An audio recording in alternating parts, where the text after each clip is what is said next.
Welcome to another episode of Barman Saturdays, and it's time to continue our theme of fighting crime. Well, instead of talking about murderers and thieves, we're moving on to supervillains. After all, they have far more when it comes to presentation! And yeah, I felt like ripping off Megamind there, because that's the real difference between just a villain and a supervillain. It's all in how you present yourself. Why do you think so many supervillains have, crazy outfits? They gotta act like they're a fashion model or something. Like they gotta make a statement with what they look like. Unlike a regular villain who just, wears everyday clothes. A supervillain's like, I gotta get out, and bust out the shiny suit or something, and make sure everyone knows that I'm serious. And nothing does that like rubber, latex, or spandex, I suppose. But yeah, it's time to take a look at Superman, Batman, Apocalypse. I don't know if that should be considered a slash or an and. Either or, I suppose, works. But I do have to question why it's called Superman / Batman Apocalypse, because the movie's meant to serve as more of an origin story for Supergirl, because it starts off the movie off with her arriving on Earth and then being trained to learn how to use and control her power so she's not a danger to just everyone, wherever she goes. And eventually, she gets kidnapped by Darkseid, because Darkseid's like, I need a new leader for my Furies, considering Big Barda decided to, quit on me. So, he's like, you know what, we'll get Supergirl. I figure, and Krypton could do a good job leading my forces of evil into battle. I suppose he's got a point, considering Kryptonians are presented as some of the most powerful beings in the universe, as long as they have yellow sunlight. But yeah, I have some serious issues with this film.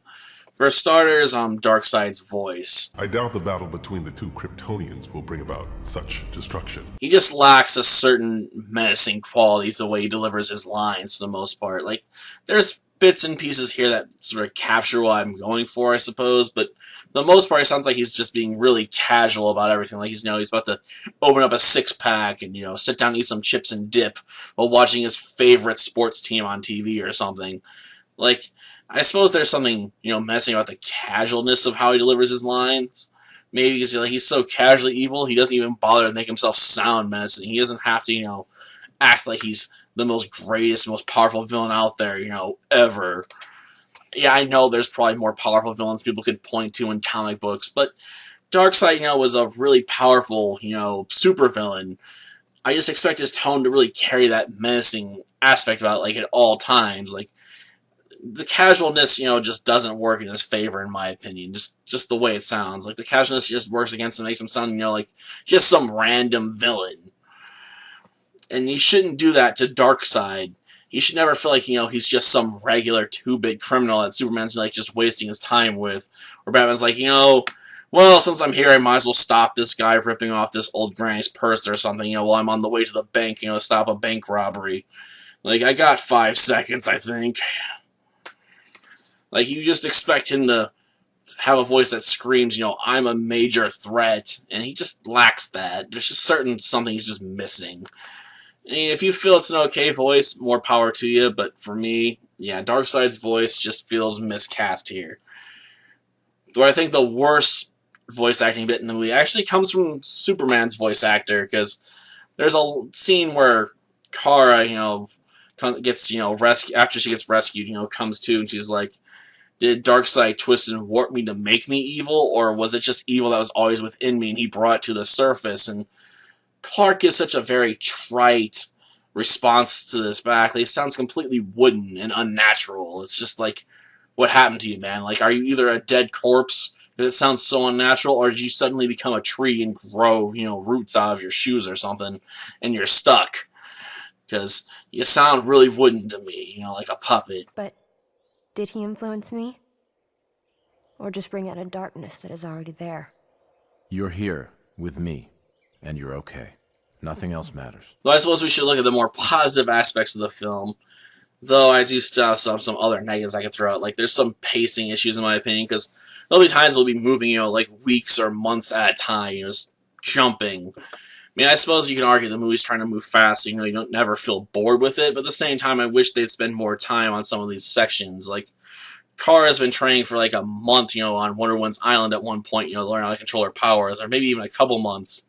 We never really get any scenes, showing her bonding with Harbinger, who indicate she's a good friend with at one point, considering they're doing the whole hug thing, at one point. I feel like you're the only real friend I have right now. And yet, we don't really get any scenes showing their budding relationship as it builds. It's just sort of, shoehorned in there.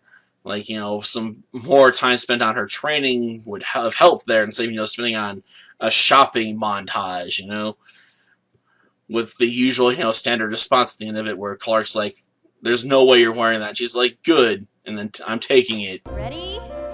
Ta-da!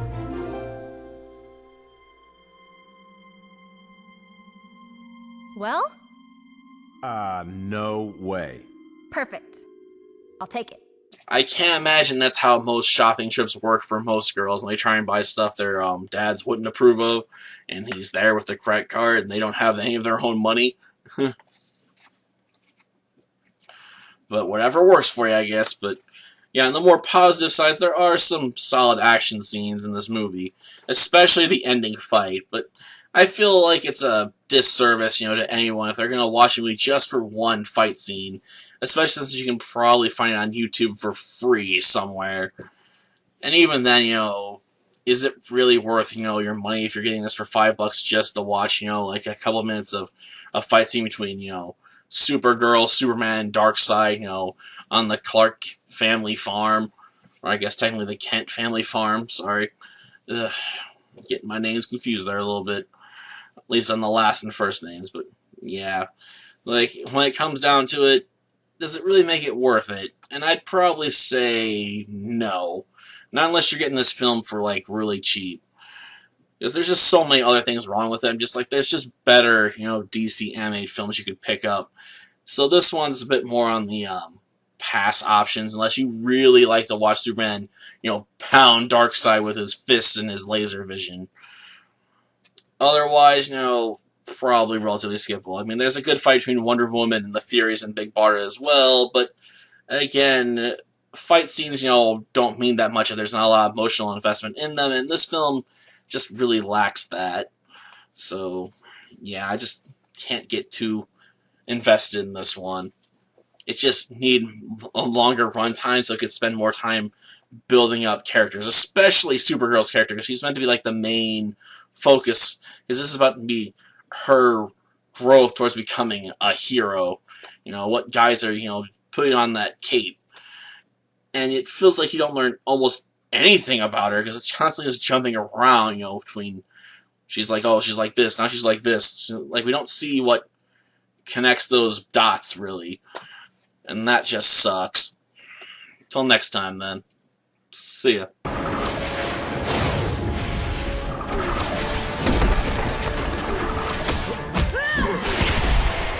I'm over it. What about you two?